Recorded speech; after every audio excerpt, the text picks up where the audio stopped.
সারাটা বলবো না, মানে জনগণ বিএনপি এবং বিএনপির প্রার্থীকে উইন করানোর দায়িত্ব নিয়েছে। সারাটা হচ্ছে তখন লাগে যখন জনগণ দায়িত্ব না নেয়, তাদের সাড়া ফেলতে হয় বা সাড়ার মধ্যে আনতে হয়।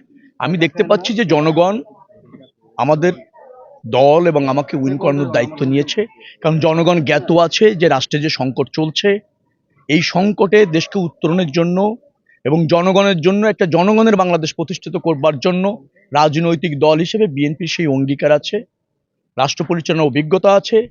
রাষ্ট্রের সব ক্রাইসিসে বিএনপি জন আকাঙ্ক্ষা ধারণ করে রাজনীতি করেছে, আন্দোলন করেছে, সংগ্রাম করেছে, যার ফলে বিএনপিকে উইন করানো এই দেশের স্বার্থে তাদের প্রয়োজন, এটা তারা জ্ঞাত এবং তারা এই ব্যাপারে দায়িত্বশীল।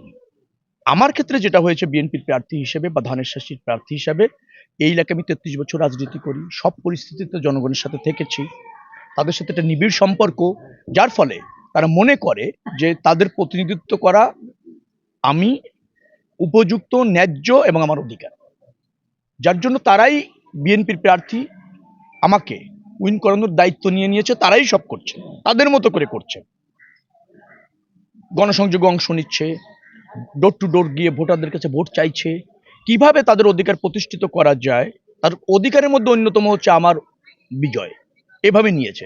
যার ফলে সারা বলছি না, আমি মনে করছি জনগণের প্রতিনিধি হিসেবে নির্বাচিত করবার জন্য জনগণই আমার দায়িত্ব নিয়েছে।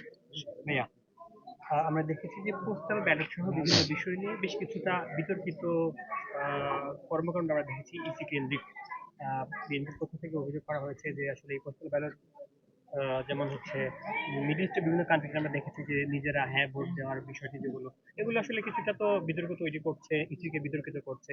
এই ক্ষেত্রে বিএনপির অপোজিট যে প্রার্থীরা যারা প্রতিদ্বন্দ্বিতা করছেন তাদের বিরুদ্ধে অভিযোগগুলো আসলে আপনারাও করছেন বা বিএনপির অনেকে করছেন। তো একজন প্রার্থী হিসেবে আপনার মনে হয় কি এই বিষয়গুলো লেভেল প্লেইং যে ফিল্ড সেটিতে কিছুটা ব্যাঘাত ঘটাবে?